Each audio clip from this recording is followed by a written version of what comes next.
today I'm going to, as the poll says, we are struggling with communication.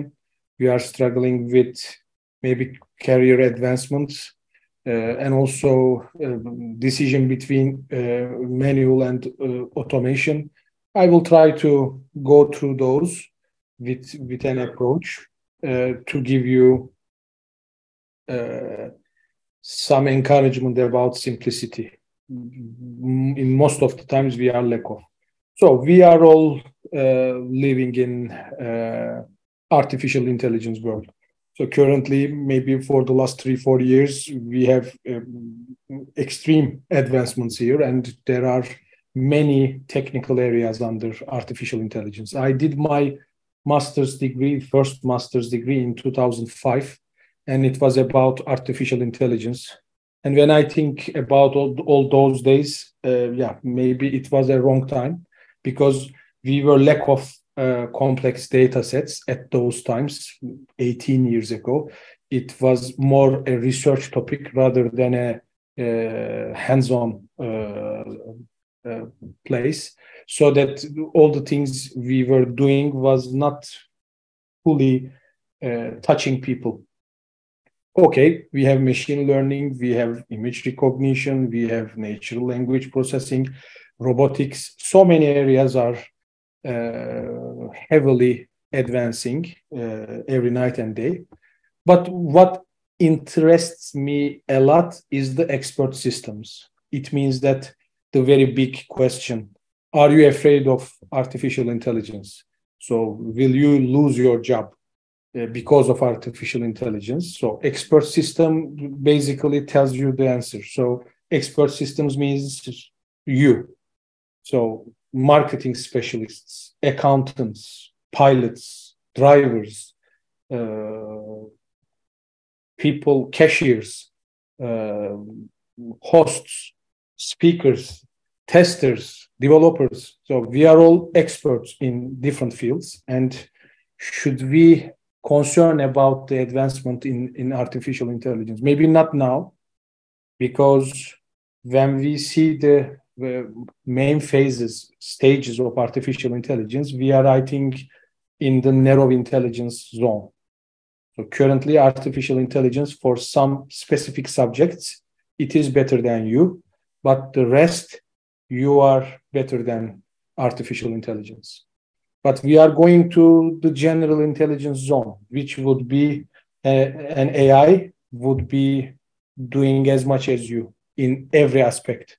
Currently, when you play a chess game with an artificial intelligence, there is no possibility for you to win that game, for sure. But if you ask the same bot a social question, it may fail to give you the answer, because they are trained and advanced in specific areas, which makes them very strong in those areas. But the rest, human brain is full of assumptions, full of information. It is a really very sophisticated organization, so that you have ideas about billions and millions of things. So artificial intelligence, in that sense, maybe in today's world would not challenge you as a human, but maybe 5 to 10 years time, when we enter into general intelligence, what would I do? If they have the same, at least the same skills, or at least they are smarter as me. I don't want to go into super intelligence zone, because it is a little bit horrifying. Because imagine artificial intelligence, we call it machine consciousness, so that it would be doing everything better than you. Maybe including emotions, feelings, and those things as well. So technology is advancing beyond our imagination, for sure. No one could have a clear vision about what will happen in the future. So what we need to do as testers. So artificial intelligence already penetrated into testing market. What we see some new tools and frameworks coming up every night and day. So we have self-healing tests. Imagine an AI algorithm checking your tests and fix the ones who are broken. And also for visual testing, AI makes a lot of difference when it comes into the picture. When you do some kind of visual automation, it will better do test automation on that side about the locators, about comparison of the expected results with the actual results. It is very advanced. And also, what about generation of test data? I think all the testers are suffering from test data management. Maybe more than half of our time is consumed by test data activities. So what we need to do, we need to give it to AI so that it would handle data generation, refreshing, using, rolling it back. That would be very nice. And also some user interface level tests could be converted into automated API tests. As we are telling it for years and years, that UI level tests are more brittle. They are not as solid as low level test scripts. So low level, I mean unit tests, integration tests, microservices, a backend API level testing. So which would be a better idea to have the variety, the major test cases in that zone, and then we'll have less and less test cases on the UI zone. So this would be done by AI. Those would be converted into API tests, which are more solid and concrete. Also, some AI tools just do exploration. When you give them the system under test, they just do spidering. And based on their exploration, they generate test cases in an automatic sense. Also, they do smart execution. They don't run nonsense or not critical test cases or some verification points or validation points. If they sense that they are not properly inserted into tests, they just skip those tests. So in that perspective, they would provide you smart test coverage. And we have robotic process automation, so on and so forth, so many things. Okay, AI is now in our zone. Are we competing with AI? I don't know. I don't see it in that lens. So I just would rather think that there is one specific problem.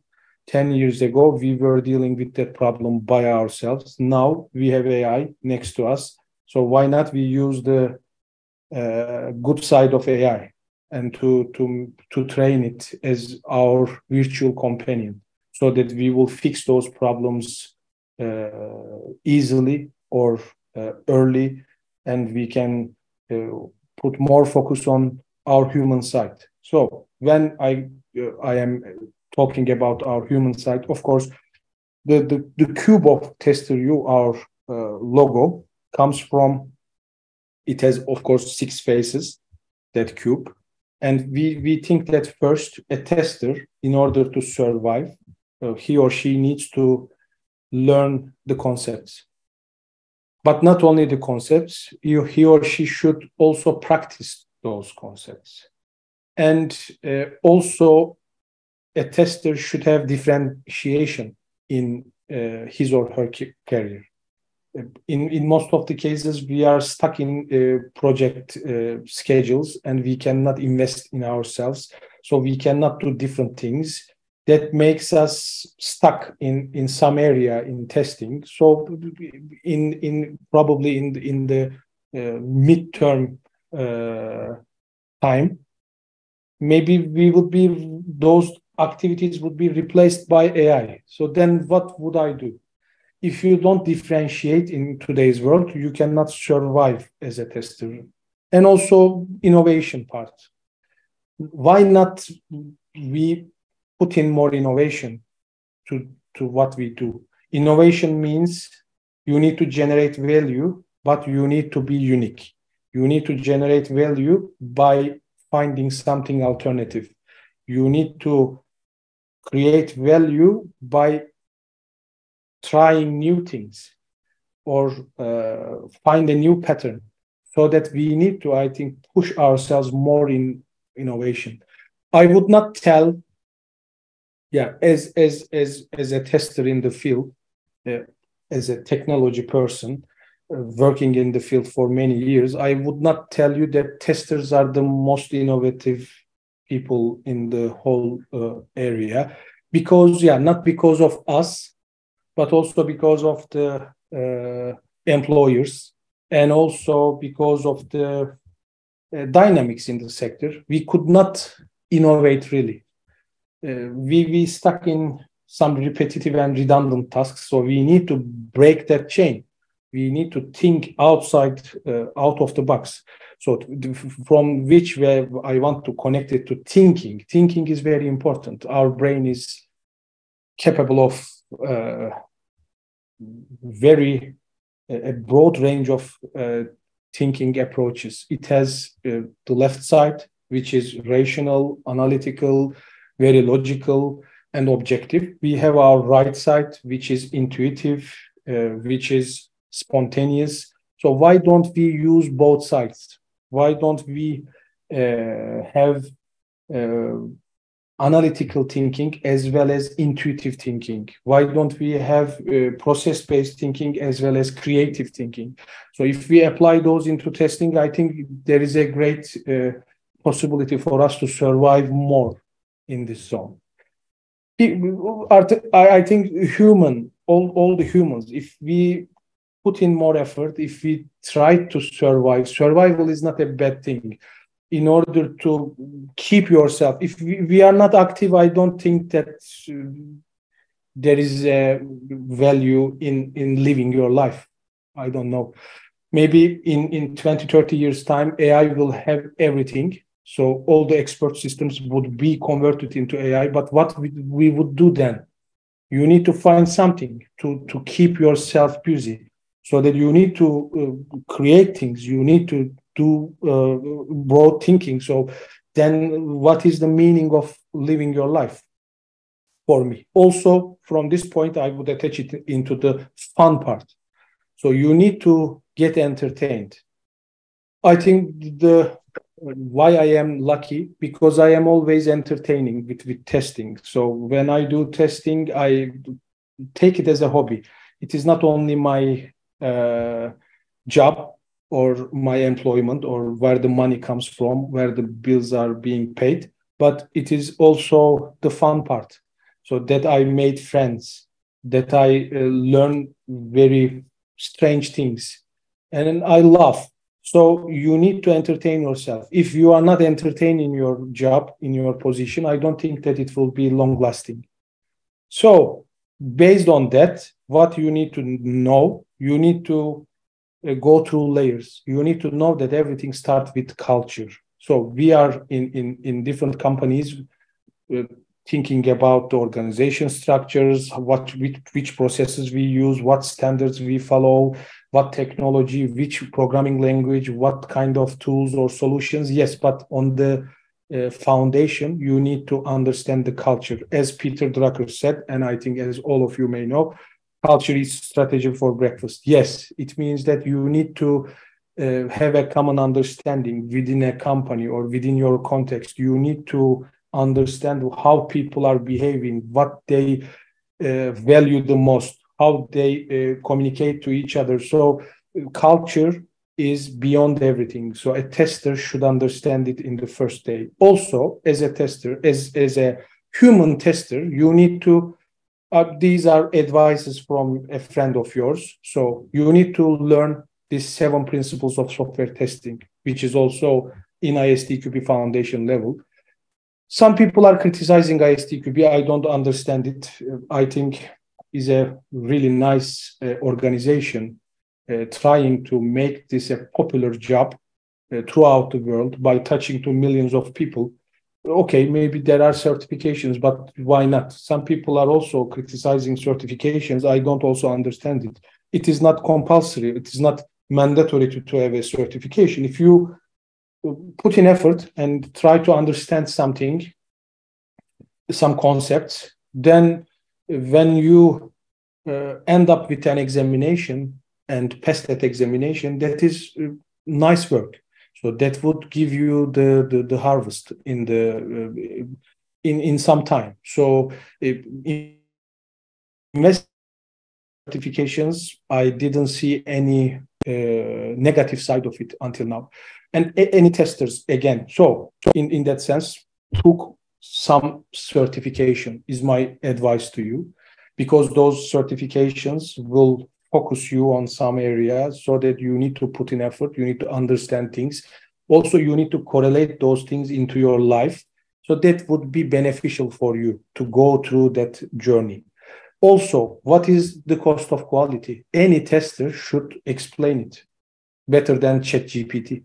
So what is the cost of quality in any software project? And what is the business value of testing? Why I am doing that test? As a software tester, as an individual, I need to explain those to my superiors or to my peers or to any stakeholder I have. But I see so many gaps here. Most of the testers, they are not aware of cost of quality in numeric ways, by the way. You need to define it with a formula also for business value of testing. And also, some testers, they don't feel themselves responsible for bad software. But how? How come? We are one of the team members, so we need to be responsible for bugs, bad software. They are also because of us, not all because of the developers or other people in the team, but we need to act and feel responsible. Any tester, I think, learn test design techniques. So what is static testing? What is dynamic testing? What is black box testing? What is white box testing? What is equals partitioning? What is boundary value analysis? What is decision coverage? What is multiple condition coverage? What is inspection? So those things, I think, will grow you as a tester and keep you alive. And you need to design good test cases. Test case design didn't die, and currently is not dying for now, at least for some years. So you need to design good test cases. You need to report bugs. You need to track your bugs. You need to understand the risk concept, and you need to understand how to battle with your risks with risk-based testing. Also, you need to love exploratory testing. You need to use and adapt it wherever and whenever you can do.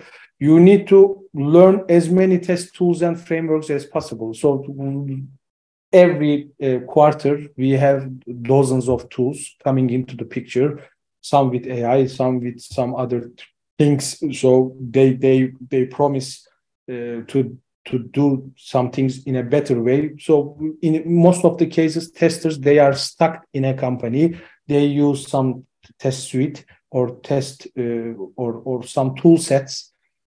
They cannot, again, break their chains so that they cannot understand what's going on in the industry. So you need to go out and you need to try new things. You need to, because that you have a nice tool, it doesn't mean that you should not learn new tools. You need to learn new tools. Also, you need to train yourself at least in one programming language, and you need to understand how code flows, how to read a code, and what clean code is.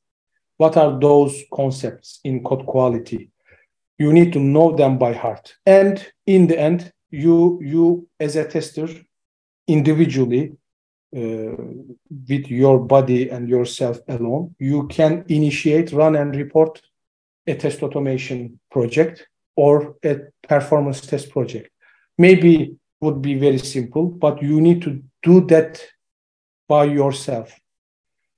So with those in mind, so these would be friendly advices from me.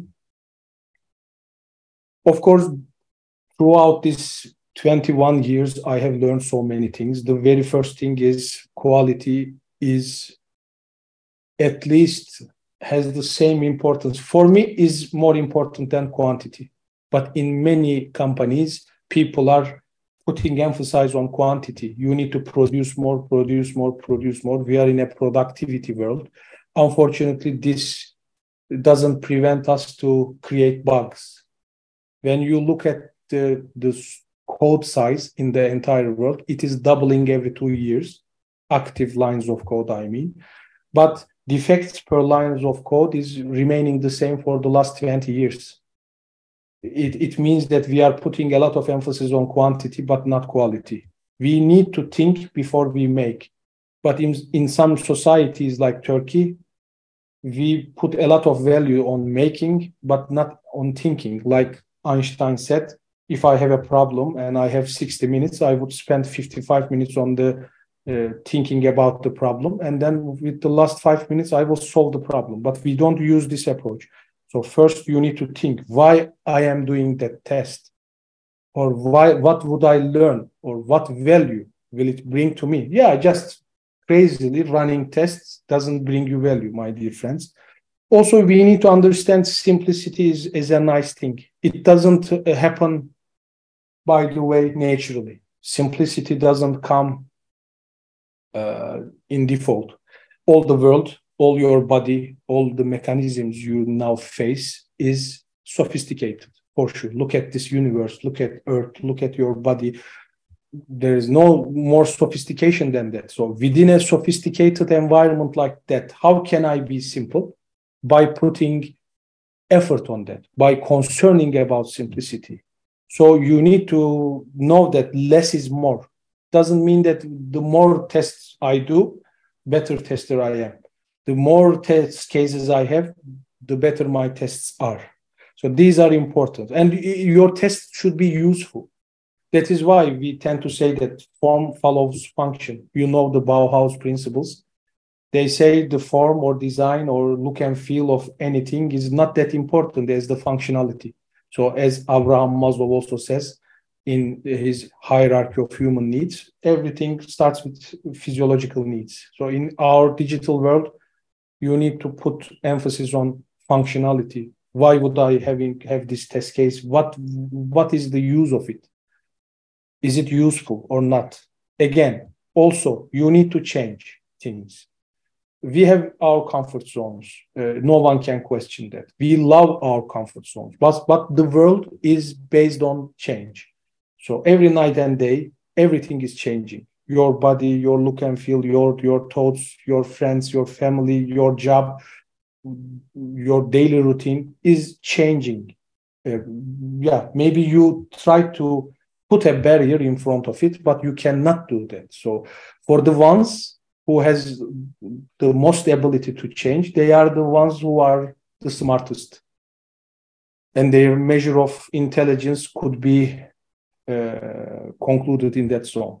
Again, and some other big thing, we try to put big targets and we try to make big steps, which is not good. So putting a big step would, if it is a big failure, then you cannot recover. In order to go to a big target, you need to act small. I see it in many automation projects. Until now, there is no value in a company about test automation, but they try to put in 50 people on test automation, investing thousands of dollars in tool licenses. And what would you expect from it? So your target is big, your movement is big. Yeah, I'm afraid you will lose some faith in that. So in order to keep your faith in anything, you need to act small. Maybe while you are on the go, some things change and you can recognize it. So that is important. Again, as a tester, you need to understand the importance of measurement. If you can measure something, it is better to not to measure it. It is better than not to measuring it. So if you can measure something, by the way, everything in life could be measured, including love or emotions. You can measure them with a scale meter, I don't know. So if you can measure things, that is better than not measuring those things. So we need to talk with some numbers. Okay, everything in life is relative. We know it. All the numbers are also relative, but still they are not only opinions, but we have some facts. So please, as testers, you need to put more emphasis on commitment rather than qualification. as employers, we are doing one-to-one interviews with newcomers, and we put a lot of attention to qualification. Which university is the guy graduated from? What kind of certifications do they have? Yeah, but commitment is, I think, more important. So we need to pay attention to commitment. Even if you are coming from an unrelated background, you can be a perfect tester.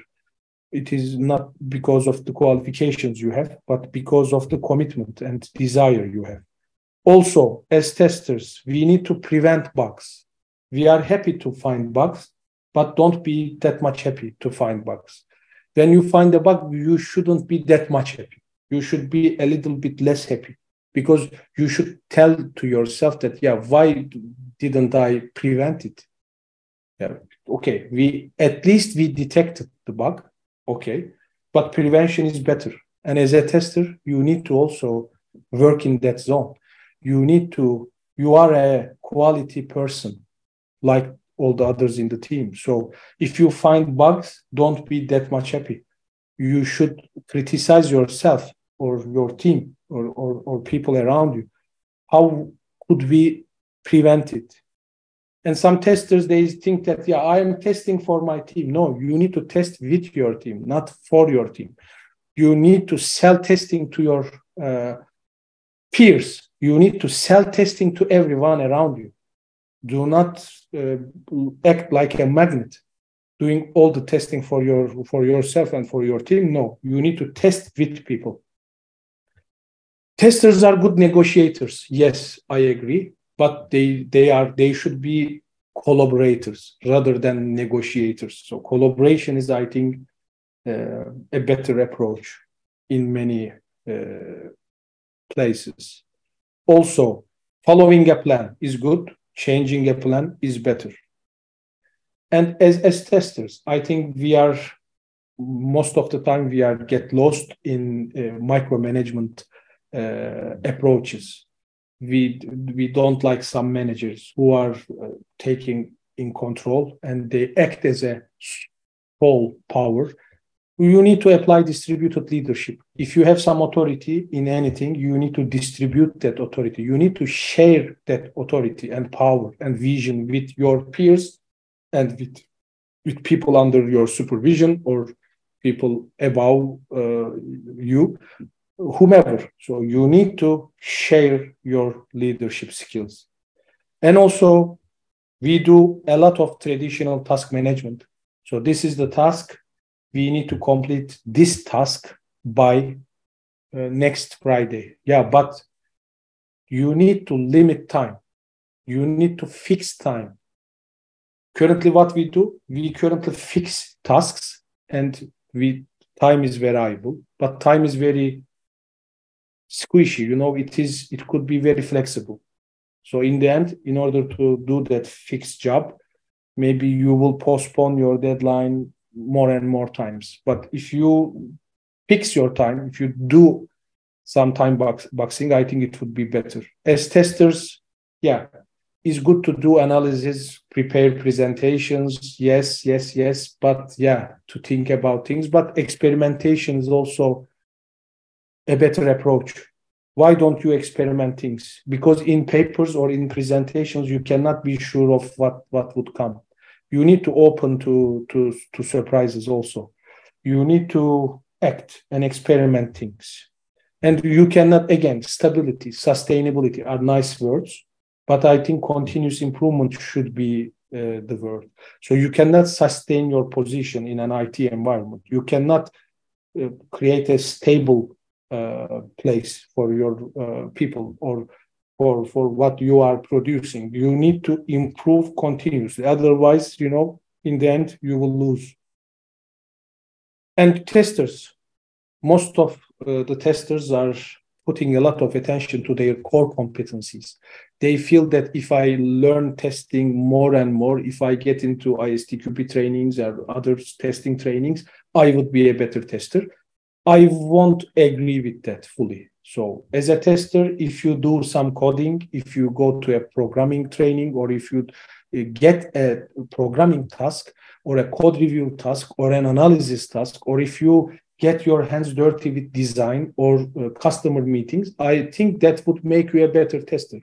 So it means that in order to survive in near future, you need to invest in your edge competencies. It means that a good tester is the one who can code, is the one who can design, is the one who can do analysis, is the one who can get into project management, is the one who can talk to customers.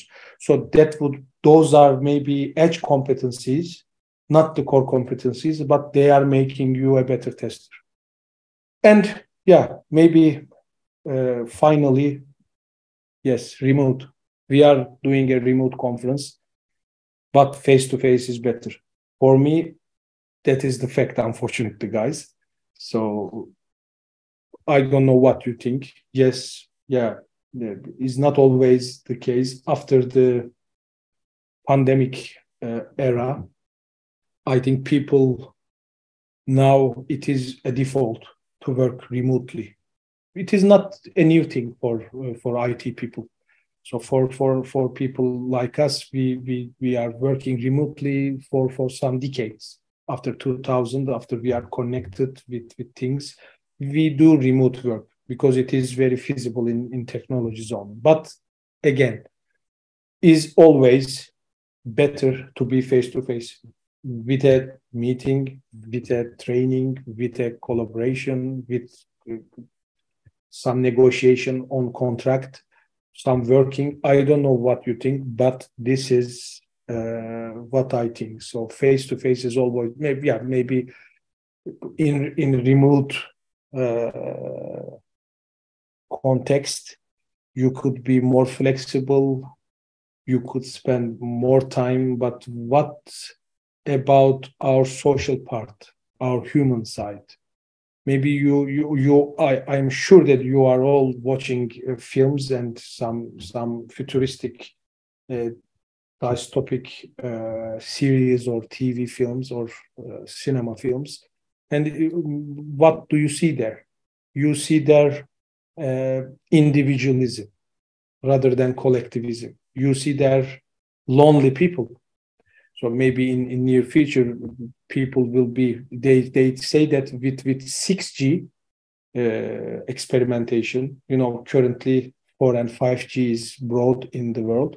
When the connection speed is 6G, then there will be no traffic because they say that there will be no people around. So we will be all stuck into our rooms or I don't know where we are, which is not good at all for me, at least.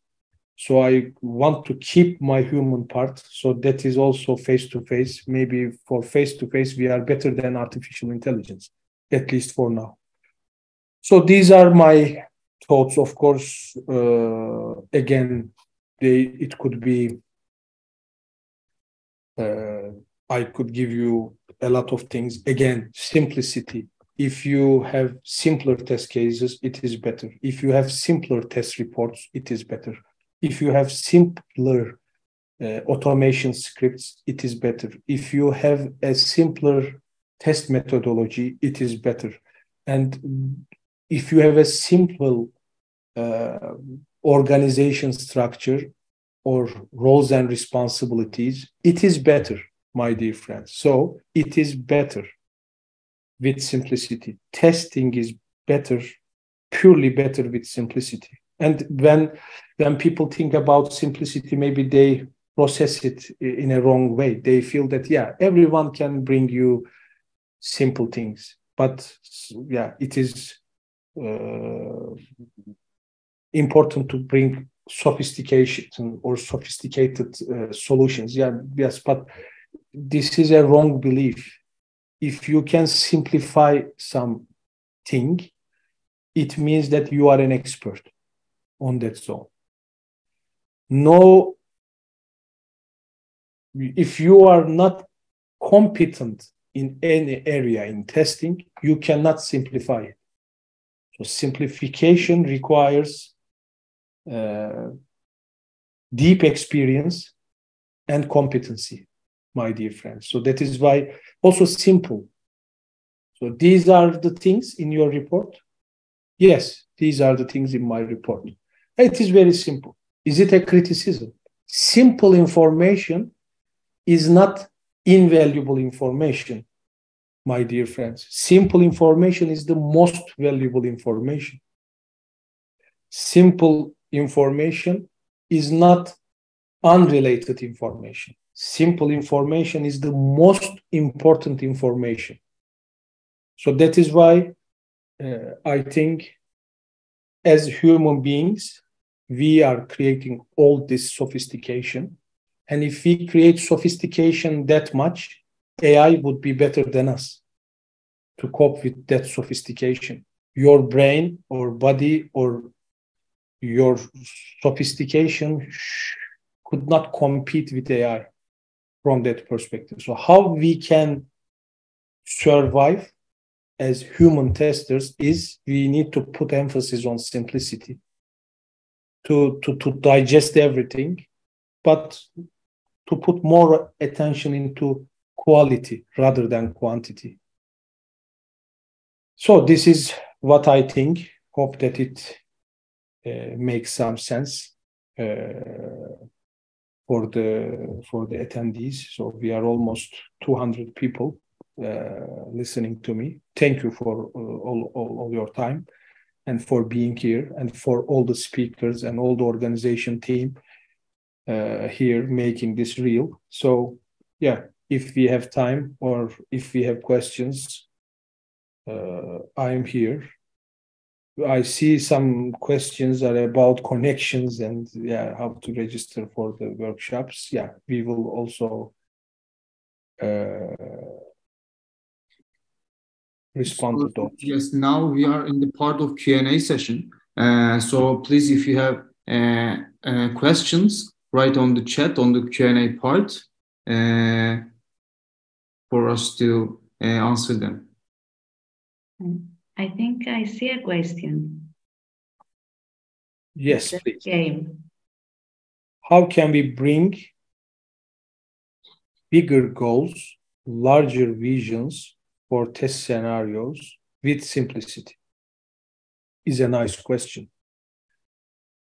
I cannot fully understand what bigger goals or larger visions means, but coverage. Still, for instance, if you look at test coverage, what is test coverage? I want to cover more and more. For instance, what they do with test automation is they put it as the most important metric, coverage, but why you are covering or what you are covering. So why is it that important to cover everything with automation? I don't understand. Maybe you need to cover less. Maybe not. So again, you can have bigger goals or you can have bigger targets. I don't think simplicity is preventing you to go to those targets. You can reach those targets by simple steps. But what we do is when we have a bigger goal, we try to move with a bigger step. And with that big step, if you fail to nail it in the first step, then you would not have any other possibility to come back and